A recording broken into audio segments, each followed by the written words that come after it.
and meet you a little bit more. Yeah. It's been, I think, a year since we shared the cameras and you and I would just shoot the Yeah, shit. we used to just get on the mic and just freestyle. Yeah. It was good times in the other studio. You know? I really appreciated that in the beginning too, because Yeah. I mean, I didn't know what I was doing Yeah. when I first started. So to have a producer who was like, yeah, Yeah. I'll talk to you, Yeah. it made me feel so comfortable here. Yeah, I'm glad I could provide that for you, bro. Like Yeah. it was a lot of fun, and we just was literally just in there talking. Yeah. And then it No just, structure. for real. Yeah. I mean, we had good conversations. We did some heavy topics too. Yeah, yeah. Yeah.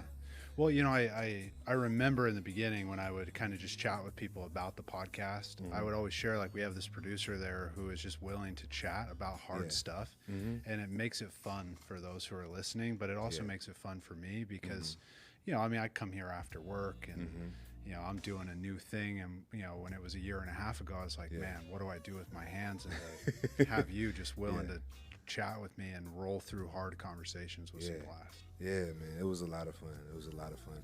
I think that one of the most memorable moments of that was also when we were talking about the whole racism conversation. Yeah. That's like, that stands out to me because that's one of the best conversations I've ever had about that subject. And it was honest, it was real, it was both sides were represented. And we touched on a lot of heavy subject matter in that talk. So Yeah.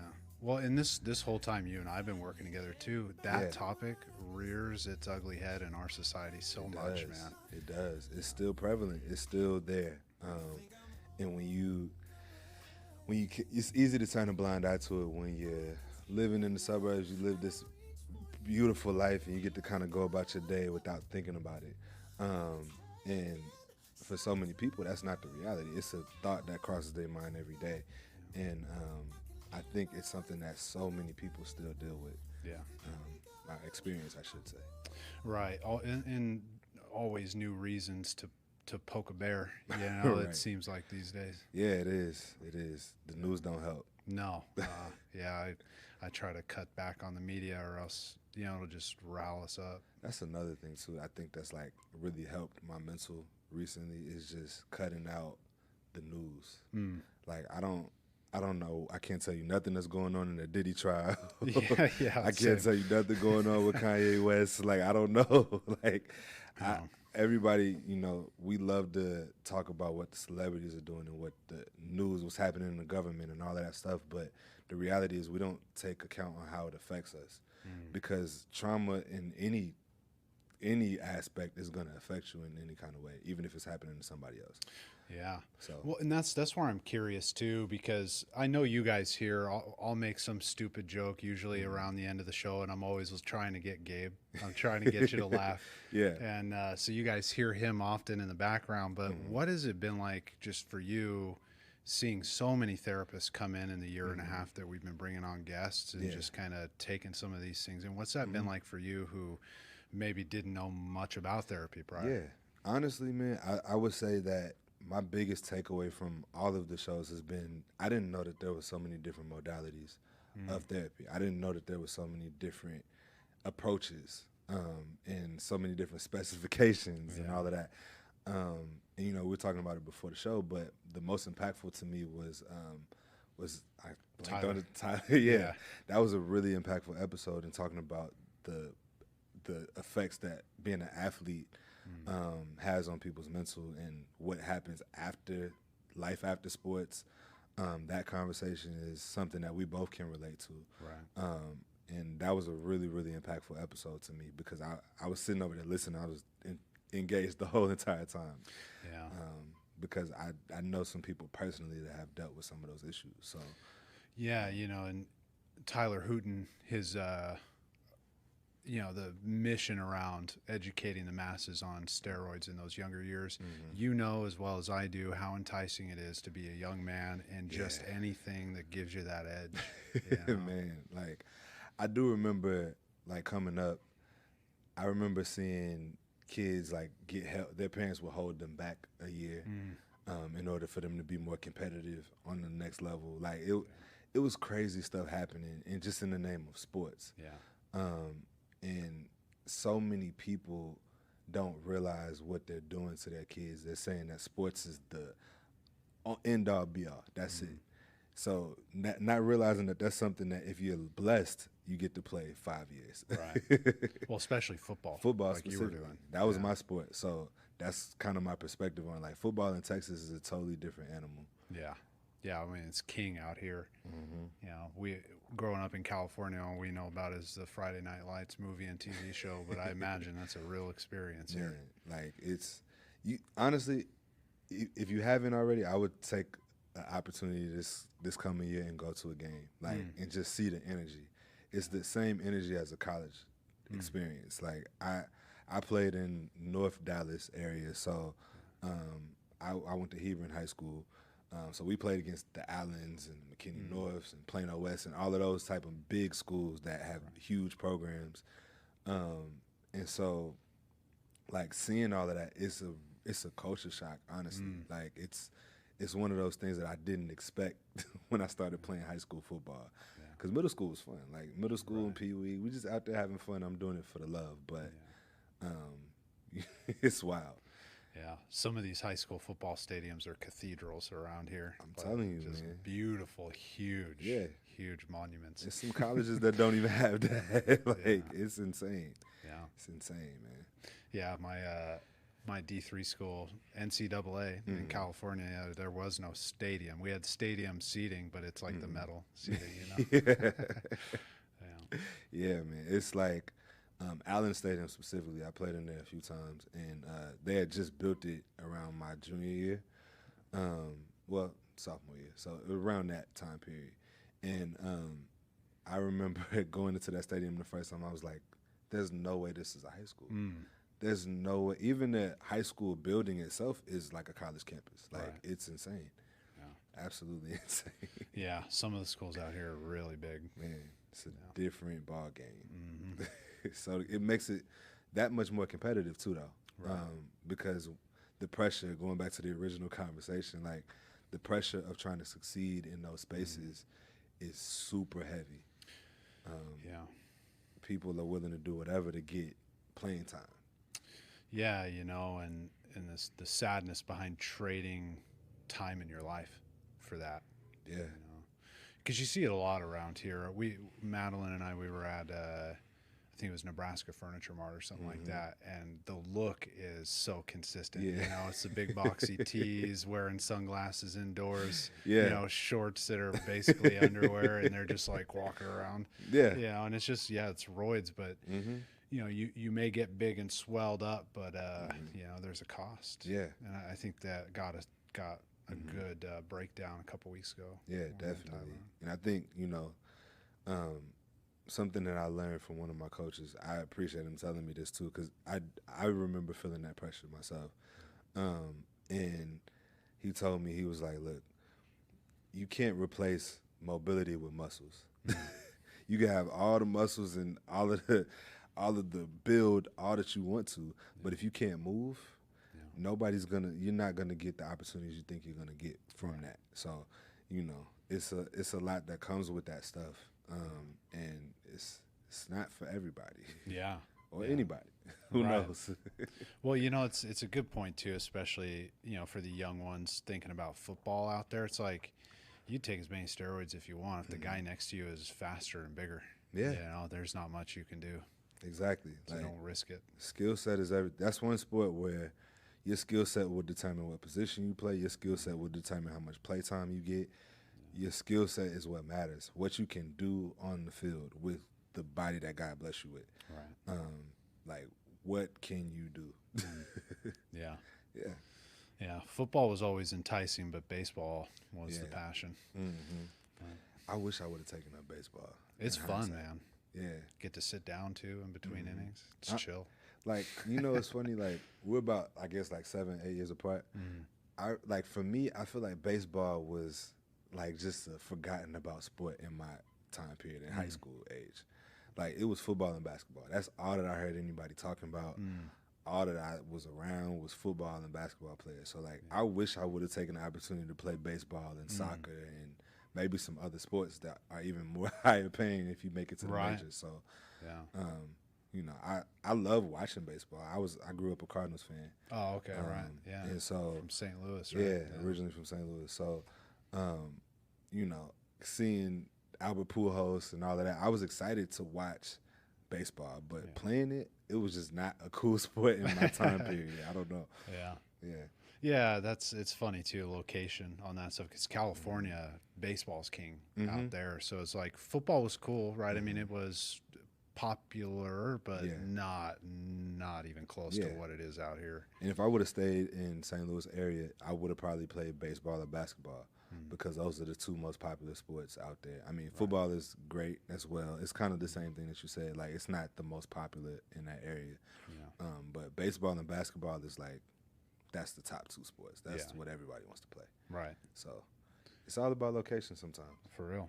Speaking about locations and just changes in your life coming up. Yeah, man. Right. So you got a couple more weeks here with us doing your thing, and then you're on to some greener pastures. Yeah, man. It's a lot of moving parts with what's next. But I'm excited for the challenge. I'm excited for the change. So, I got another job opportunity, and it's leading me to be able to have some more free time to do some stuff outside of it. Like, the job itself is the job, but it's allowing me to be able to diversify and create some opportunities for myself in other ways. Like, so we're talking to you off air about business brokering and all of that. So essentially, for those that don't know, who've never heard of a business broker is somebody similar to a real estate agent who sells businesses. And so it's literally not selling the structure, just the business itself, and placing it with a new owner and all that type of stuff. So very, very lucrative business. I'm very excited to be getting started on July 1st with that. But that is something that I didn't even anticipate, It's something that just kind of dropped in my lap. And opportunity with a friend of my father, and we connected, and she got me locked in with that whole opportunity. So very cool. It's moving and shaking on top of doing event stuff. I have an events company, Vision 127. Vision 127. Yeah. And my girl and I both do that together. So we have an event tomorrow. Actually, it's a creative brunch for all entrepreneurs, creatives, anybody that's in music, arts, media, whatever you do. It's just a celebration for all of the people that are in the creative space. And we just kind of wanted to put something together to really just highlight and celebrate people in their element, and doing what they love to do and helping them find a pathway to make money from it. Yeah. We're having a panel discussion with a few friends of ours who are in business, entrepreneurs. Shout out to Lex Social. Lex Social is a platform that kind of like matches people with events. Oh, okay. And so almost like Tinder for events and things of that nature. So just based upon what you like to do, they'll match you up with with an event that fits in your space. Really unique idea, and the owners of that will be on our panel. Another one, shout out to Chef Desiree, who is our she has a program called Cooking the Details, where she does cooking classes with people and very cool. Teaches them hands-on tips and tricks on how to cook. So she'll be on the panel as well. And then Danu, I'm not going to say his last name, I'm going to butcher it. But yeah, Danu, he is a serial entrepreneur. He's done a lot of different things. He partnered with a nonprofit called Nerve, where they specialize in helping people with technology and all that type of different stuff. So wide range of panel, as well as myself and my girl. So it should be a good time. I'm excited for that. It's called the Disruptors Chat. Oh, okay. And so, I could dive into the whole disruptor thing, but I feel like I'm talking a lot. So. Well, and that's taking place out in Dallas, right? Is that you guys have a venue out there in Dallas, and yes. Hearing about this stuff too. It's like, I mean, I knew this about you when we met, but you're a mover and a shaker. For sure. I have no doubt whatever comes next, you're going to figure out some ways to make it successful. And a lot of our success with this show, I mean, it's why, look, You never like it when a guest doesn't show up, but I'm Yeah, glad because we get a chance to talk tonight for because sure. you've helped make this show valuable. You Thank know, you, I man. mean, Appreciate people it. love the production behind it, Mm. and for you guys watching along, that's Gabe. You know, he makes Yeah, sure it's following us around and the lighting and the setup, and yeah, you're man. a mover and a shaker, my friend. Thank you, man. I I just try to do everything with a spirit of excellence. That's what I was raised with. And so, my approach to your show and every show that I do here is with that mentality. And so, it's a blessing to be able to work with cool people like you that I can sit here and chop it up with. Yeah. Like it's not often that you run into that, like where you Sure. just vibe, like, Yeah. and it's easy, So I'm thankful for you as well, man. Yeah, man, it's been a blessing for sure. So the disruptive stuff. So Yeah, man. disruptive chat is what we're Yeah, so I'm gonna explain a little bit about what we call a disruptor. So a disruptor is anybody that is doing something unique or culture shifting in a certain space. So what you're doing in therapy space with this podcast, you would be a disruptor. What that means is just taking something and flipping it on its head, and creating something innovative. It's a lot of examples in that Sure. throughout human history. All of our greatest entrepreneurs, I believe, are disruptors. And when you think of entrepreneurship, you think of somebody who is going to solve a problem. And usually within solving that problem, that requires circumventing something else. And so, I take that approach to what I do in music as well, with working with artists, working with independent artists, because I do think that the music industry is very predatory. And while labels aren't all bad, you have to know how to finesse the system. And a part of that finessing is the disruption. Right. You have to be willing to do things unconventionally, take risks, and you got to hustle. And so one thing that I recently had a revelation of was like, what is my hustle number? My girl and I talked about this one night. It was like just a random Sunday. We'd have these long, drawn out talks all the time. And one of the things that came up is like, how bad are we willing to, what are we willing to do to get to where we want to go? And how bad do we really want it? I think a lot of people, when we talk about entrepreneurship and business, they often will just say, hey, I want to own a business. Yeah. And that's kind of where it stops. Right. Not realizing that there's so much that goes into building that. It's a lot of steps. Yeah, it's a lot of stuff that people don't see that they won't applaud you for because they don't get to see that. So, Yeah, I was just talking today with a few people. It's like you want to set up a business and rent a location in DFW, really anywhere. You have to get a certificate of occupancy, which then requires all these other steps, forms, paperwork with the city. Good luck finding that on their website without any help, and that's all just the sign here, dot here, so that we know you're alive and doing something over there. Yeah.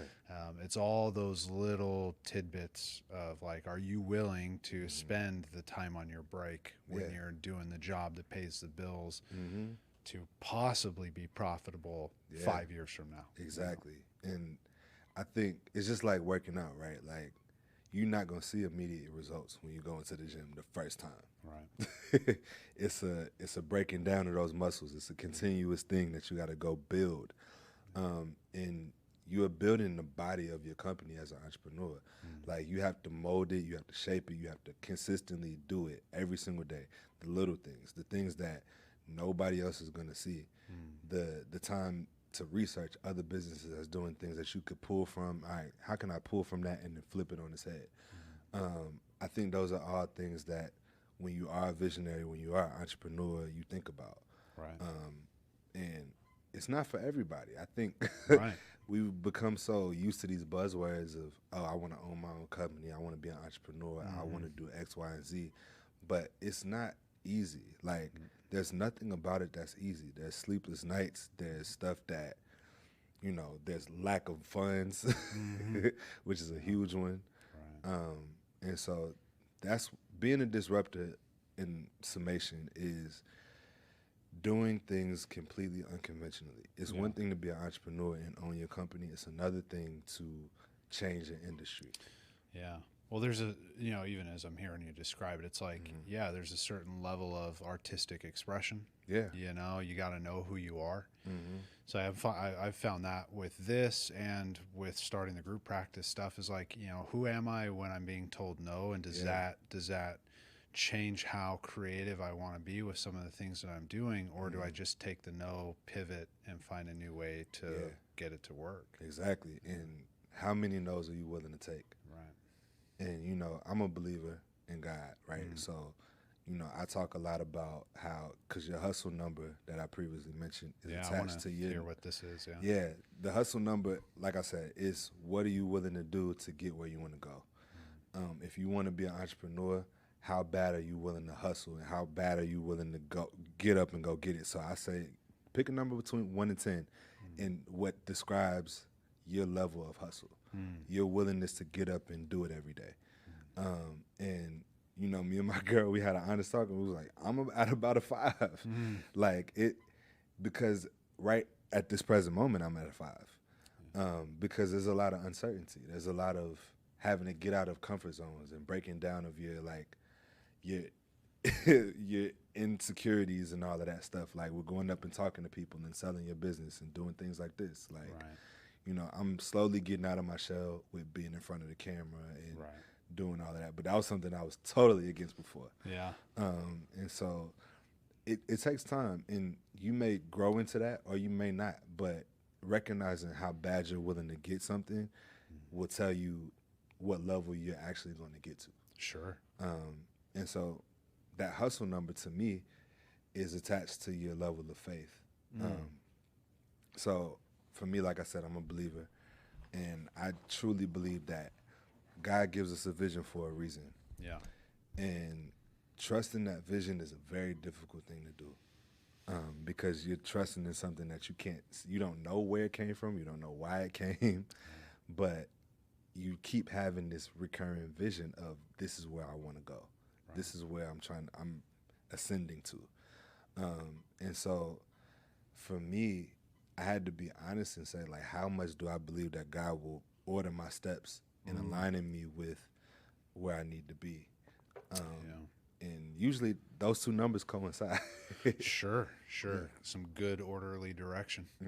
What do you think it is? This would just be you and I being philosophical for a moment. What do you think it is that God wants to see in us with giving us these visions? Right, and for those of you guys following along, it's not like Spirit Quest stuff. We're talking about that moment when it just like it hits you. I think I know what I want to do. Yeah. I can see it in my mind's eye. It's like a moment of clarity. Yeah. Like, I remember for me, that happened when I was gone in D.C.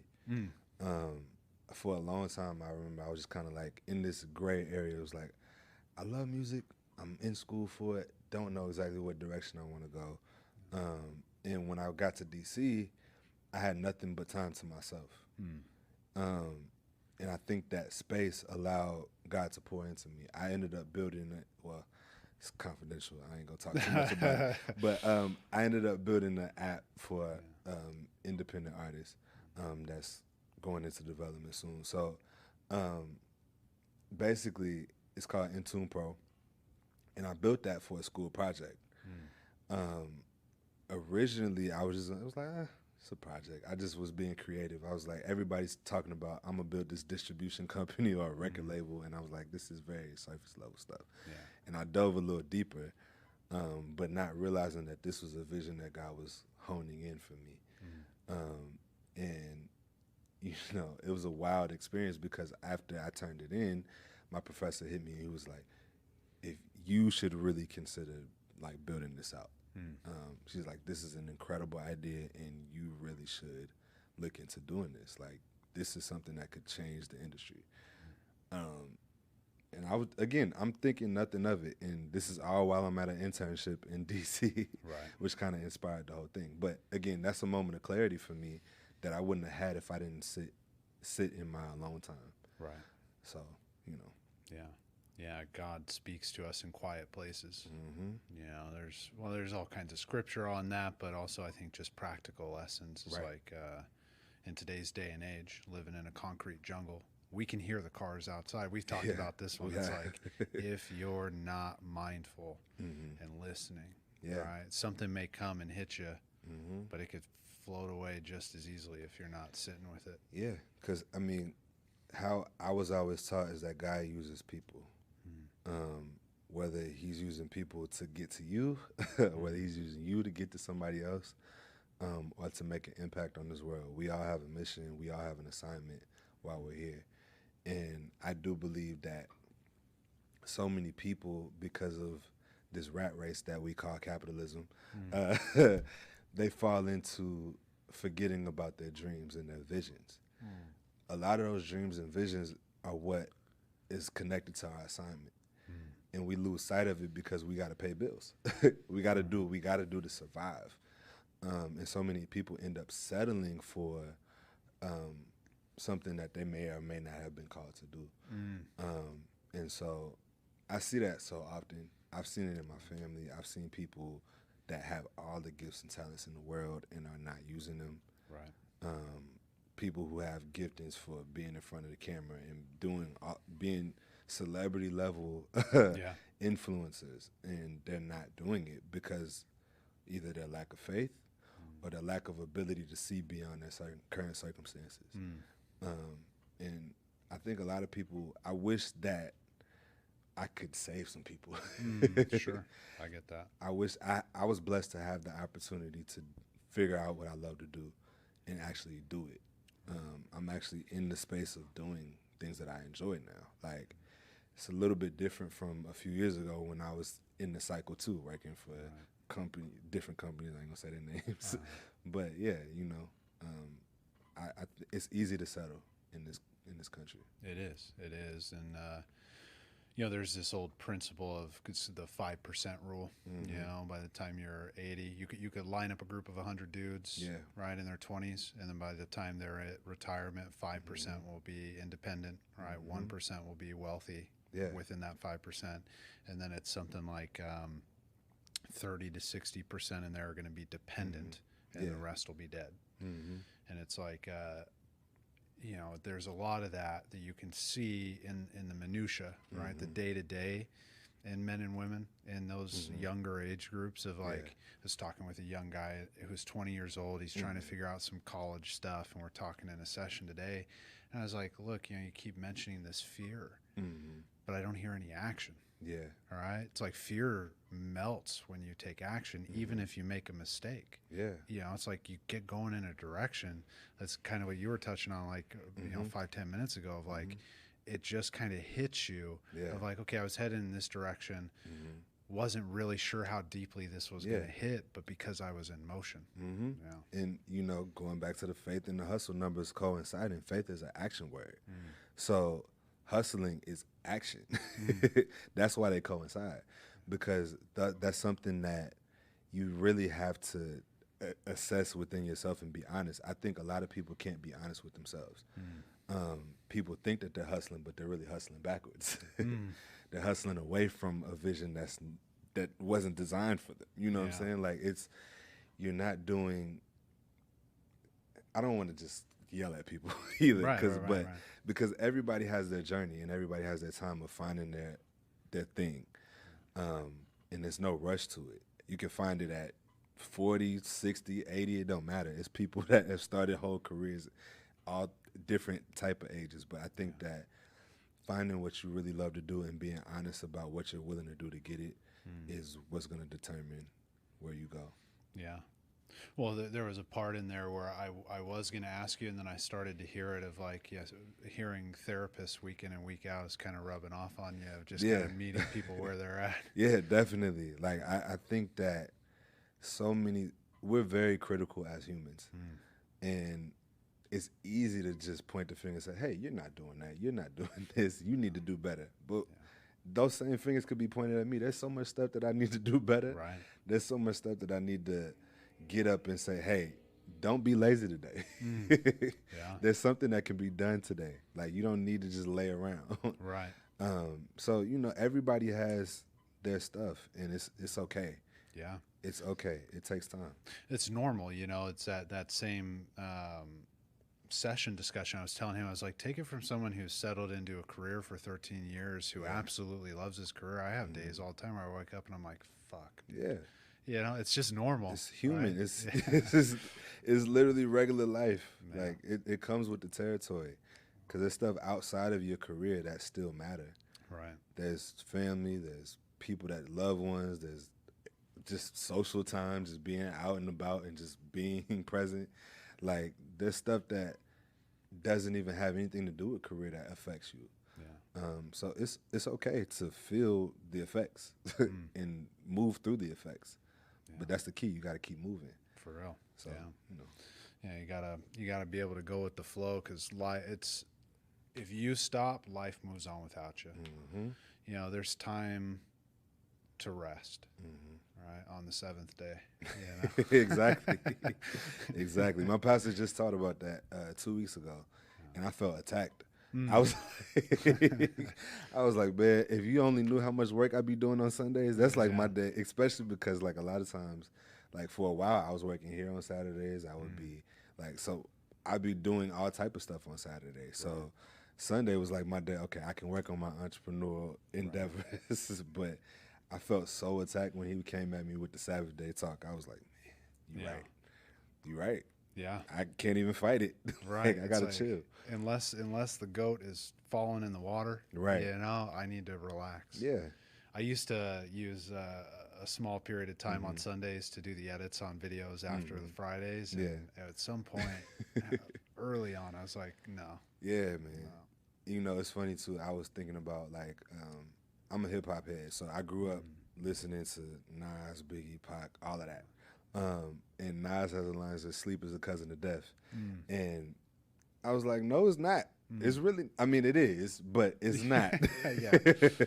Because like at the end of the day, rest is important. Yeah. I think in every space, whether you're a therapist, whether you're in sports, whether you're in music, you need time to breathe and just be present. Whether you're believers or not, and you believe in the Sabbath day thing, like you need to take a break. Yeah. And that's okay. Like, don't feel guilty for taking a break. Yeah. You know, Madeline was just telling me the other day about this one case where this guy comes into the hospital, and this earlier in her career, and his heart had popped, you know, and he was out hunting. Yeah. You know, older guy, but not exactly the greatest at taking care of himself, just at eye glance. And he was like trying to carry this deer out of the woods and just had a heart attack, you know, and it's like, people push themselves, and we can justify in our minds all kinds of ways in which, like, no, I'll be fine. I'll be fine. Right. Even though it's like anybody else who loves us looks at us and just sees like the bags that are down to here, our eyes, you know, we're hunched over. Exactly. Yeah. It's like, man. Yeah. And I mean, there is seasons that's going to require you to hustle. Yeah. And it's going to require you to like get to it. Like right now I'm in that space. Like, I'm in a transitional phase where I feel like I have to make sure that I'm getting all of the money that I need so I can pay stuff off and put it towards what I'm doing in business. And so it's going to require me to go a little bit, but even in that going, I still got to find time to take a day. Yeah. And it's a tough thing. It's not easy to do that when you are a go-getter. Right. So, yeah, you know. You got to show up for you. Mm-hmm. All that, put on your oxygen mask and all that bullshit, you know? Yeah, all of the cliches. All of the cliches, but it's the truth. It's the truth. You've been with us since the jump. Yeah. What would you say to maybe somebody stumbling across this for the first time and they're listening to our conversation tonight, because it is different than some of the therapy conversations that we have. Having sat with us, helped us on the technical side with production, what would you say to some new listeners of like what to expect from this show and what like they would enjoy getting out of some of even the older episodes? Yeah, I mean, I would say to any new listener, expect honesty. That's the biggest thing that I've gotten from the show is just real honest conversation about things that typically don't get talked about, you know, like different, we talked about it off air, but like the different types of therapy. People don't understand all of the different layers and all of the details that you guys go into. Very detailed, but not overpowering with detail. but just real talk and honest talk that can help somebody heal. And breaking the cycle is the name, but it's also the identity. Like, I could see how somebody can really be connected to what you guys talk about on the show on a weekly basis, because it's real, and people are dealing with some of these issues and things that you talk about on a daily basis, and feel unseen and unheard, and maybe don't feel like they have anybody to reach out to. And I feel like this platform provides the opportunity for them to hear from people that get it. So that's what I would say to any new listener. It's nice to hear you say it, because we just I'll just speak for me, man. I love having you here with us. Yeah, man. I love being here. Yeah. And so to hear that, it's nice, because we have been blessed with some of the guests we've had on this show. Definitely. Yeah. Like I said, it's healing for a lot of people. It's so much. I've learned a lot listening. Even when there's something about you were talking about, I don't know if we can say the word, but pedophilia, all that sure. type. When that conversation, I can't remember the nature and who the guy was that was on here that you were talking to, but you were talking about the mentality of some of that stuff, and how you get into those spaces. And I was just like, wow, I never looked at it from that perspective. I'm looking at it, and we talked about it off air after that show, and I was like, I've never looked at it like that. It's always just throwing people away. Right. And throw them under the jail. Not knowing that put them in jail, but they also need healing. Like, so it's little things like that that are really honest conversations that people are scared to even taboo. touch or tap into, that you guys have tapped into. So yeah, especially with a topic like that one, where when Nick was touching on the OCD around, or Luke was touching on the OCD around pedophilia, right? Where these are people who would never do those things, right? But they've convinced themselves through obsession that they could. And it's like those nuances, the topic's so taboo that you can't even get to the point unless you're willing to discuss it with them. Right. Yeah. And even we talked about it in the top of the show, but like even some of the conversations we've had, like we touched on racism, all type of different conversations when we first got started. That honestly, in a weird way, I feel like it kind of set the tone for the honesty that's happening now. I think so. It's actually really cool to see. Yeah. Well, I remember too, like I brought in like a topic of resentment. Yeah. Right. And it just, you and I were able to talk about generational stuff, white boy, African American. Yeah. What are our views? Right. And we just hashed them out like respectfully. Yeah. Right. Without, it's just never, in any of those conversations, it just had a flow. It's like, well, here's my perspective, but I don't know. Yeah. Educate me. Yeah. Because I think it's always about understanding different perspectives, even if I don't agree with the sentiment. Right. Like, I think that racism specifically is one of those topics where it's touchy. And for me, I know it exists. I'm very aware that it exists, that it's a real thing. It's bigger than just prejudice. And we talked about the difference between racism and prejudice. Racism is a system. Prejudice is different acts in person-to-person interaction, things that you are against. So it's like those type of things that people don't really have heavy discussion on, especially with two different races of people. Yeah. Like, we're literally the two races of people that are involved in America specifically, in that history and the fabric of that. So it's a tough conversation, but it was one that I'm glad that we had. I think so too, yeah. And I got an understanding of the viewpoint and the perception from a different lens, and I think that's important. I wish more people thought like that. Yeah, me too. In the social media world. Yeah, hopefully they watch this and rethink some stuff. Yeah, I think you know the question I ask everybody at the end of the show. Yeah, we're building a mental health amusement park, and you get to build a ride there. Yeah, what would you call it? What is it? What does it do? Let me think about this for a second, because it's so many roller coasters in this amusement park. There is.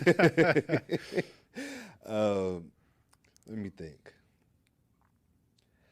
So I think I would do something similar to, you know, those roaring rapids type of rides with the like with the little tube. And so something along those lines, but it has a massive drop at the end.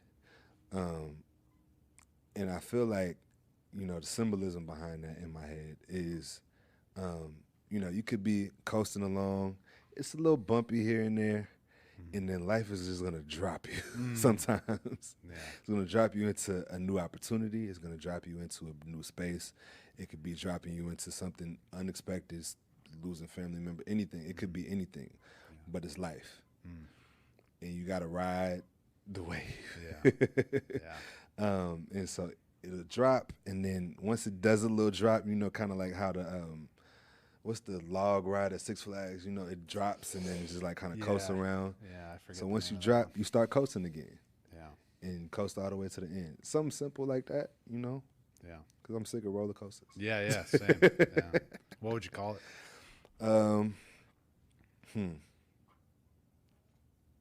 Don't look down. Nice. Consider this your sign off here. What would you say to our loyal fans who've loved having you around and hearing you laugh at my stupid jokes? I would just say trust yourself and trust God. You know, we talked a lot about faith and hustle numbers. I believe that when you have something to believe in, it's easier to cope with what life brings, with all of the free falls in life. And so, you know, trust yourself. Don't be afraid to take a risk. Life is too short not to. And, you know, embrace change, embrace new experiences. And tune in to Breaking the Cycle to hear some more, to get you some healing as well on the way. Yeah, fair enough. Ladies and gentlemen, Gabe Williams, our producer, he's signing out here in a few weeks, and you'll be sorely missed, my friend. Thank you, man. I appreciate you having me on tonight. Absolutely. Yeah. We break the cycle here every Friday night, 7 p.m. Central Standard Time. We'll see you next week. Take care.